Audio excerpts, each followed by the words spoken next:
बानी ए जानम ना बबुआ ए जानम।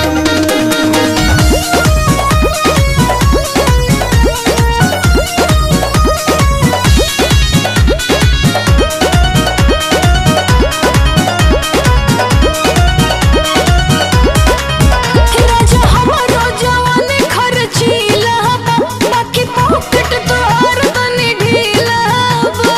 2.5 बीघा बेच देनी और का घर